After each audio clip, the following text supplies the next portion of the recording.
Olá, vamos falar de Espiritismo? Sou Débora Rabelo, aqui dos Amigos de Nosso Lar, trazendo neste momento a continuidade aqui do estudo da obra O Céu e o Inferno ou a Justiça Divina segundo o Espiritismo. Estamos no capítulo 6, Criminosos Arrependidos, na manifestação de Jacques Latot. Então vamos dando continuidade hoje a esta manifestação. Vamos lá então? Meu Deus, no momento em que minhas alucinações ameaçam retornar, sinto vossa mão que se estende sobre mim. Sinto vossa bondade que me envolve e protege. Obrigado, meu Deus. Em minha próxima existência usarei minha inteligência e meus recursos para socorrer os infelizes que sucumbiram e para preservá-los da queda. Obrigado a vós que não vos negais a entrar em comunicação comigo. Não tenhais receio, podeis ver que não sou mau. Quando pensardes em mim, não me imagineis pelo que de mim vistes, mas como um pobre espírito angustiado a agradecer-vos a compaixão. A Deus, evocai-me ainda e orai a Deus por mim. Latot. Estudo sobre o espírito de Jacques Latot. Abre aspas. Sofro por conta desse arrependimento que revelou a enormidade de minhas faltas. Fecha aspas. Tais palavras encerram um pensamento profundo. O espírito só compreende realmente a gravidade de suas más ações ao arrepender-se. O arrependimento provoca o pesar, o remorso. É um sentimento doloroso que representa a transição do mal para o bem, da enfermidade moral para a saúde moral.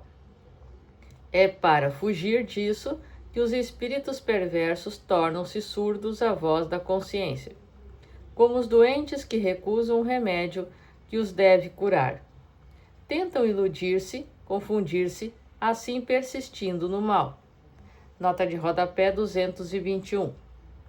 Essa explicação corresponde ao 23º item do resumo da Lei de Justiça Divina do capítulo 8º, que afirma, abre aspas, sendo as penas temporárias e subordinadas ao arrependimento, que é o fato da livre vontade do homem, são ao mesmo tempo os castigos e os remédios, que devem ajudar a curar as feridas do mal. O espírito persistente no mal, interpretando sua infelicidade, que é de sua responsabilidade, como castigo divino, revolta-se e fica inconsciente da sua real situação. Essa é a origem da ilusão da heteronomia. Quando ele se arrepende, torna-se consciente das leis da justiça divina, cuja natureza é a autonomia moral, retomando seu aperfeiçoamento. Nota do editor.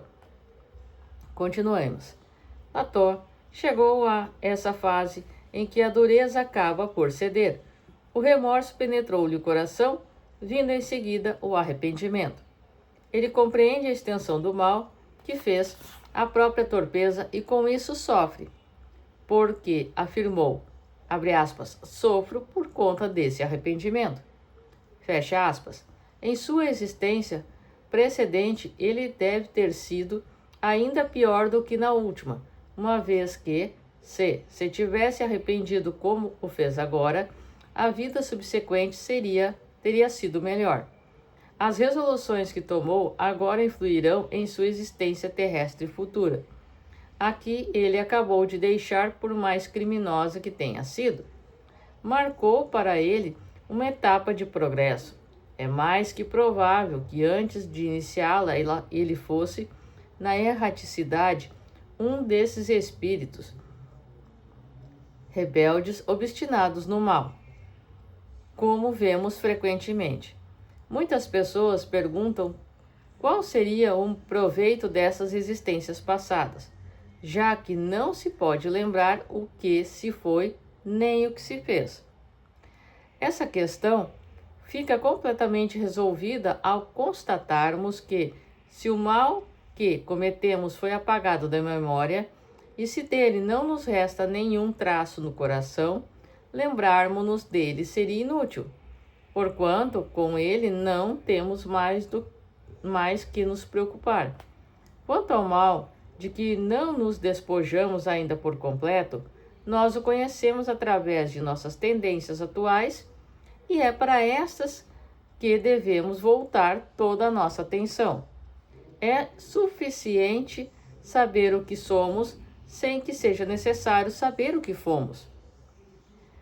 Quando consideramos a dificuldade que há durante a vida para a reabilitação do culpado, por mais arrependido que esteja, assim como a reprovação de que se torna objeto, devemos abençoar a sábia decisão divina de lançar um véu sobre o passado.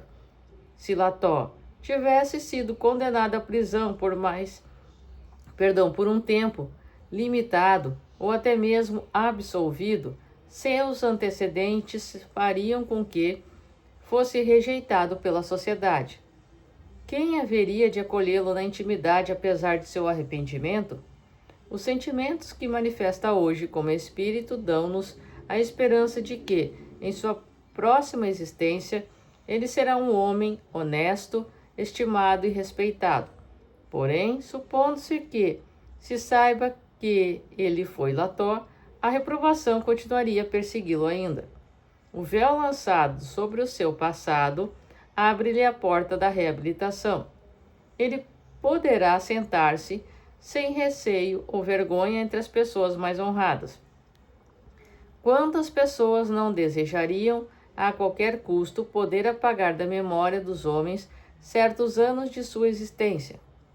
Encontre-se, então, doutrina que esteja mais em harmonia com a justiça e a bondade de Deus do que esta.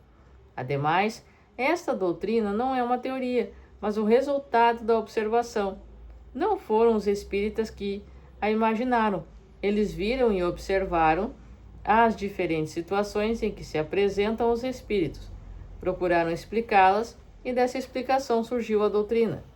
Se foi aceita, é porque resulta de fatos e ainda por lhes parecer mais racional que todas as outras formuladas até hoje acerca do futuro da alma. Portanto, meus amigos, minhas amigas, nós sabemos que o arrependimento, o remorso, a vontade de melhorar e querer mudar é extremamente importante e decisivo. Porém, também sabemos que nós que estamos na sociedade precisamos fornecer meios para que isto também aconteça.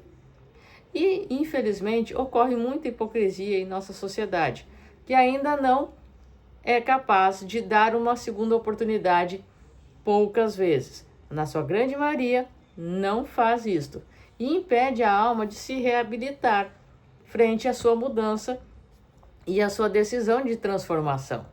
Então, nós, ao mesmo tempo que desejamos e colocamos que é possível, ao mesmo tempo boicotamos. Precisamos também nos transformarmos, sermos pontes ao invés de muros. Fazermos também a nossa parte, porque falamos muito em caridade, mas ainda praticamos muito pouco. Sou Débora Rabelo, um forte abraço para você e no próximo estudo nós vamos finalizar a manifestação de Lató e então depois iremos para o capítulo 7 de Espíritos Endurecidos, quase finalizando esta obra. Um forte abraço para você, que os bons espíritos nos guiem, Jesus nos abençoe. Até a próxima! youtube.com/amigos de nosso lar. Conheça este canal, clique no sininho, dê seu like, comente os vídeos, me ajude a divulgar este canal de luz.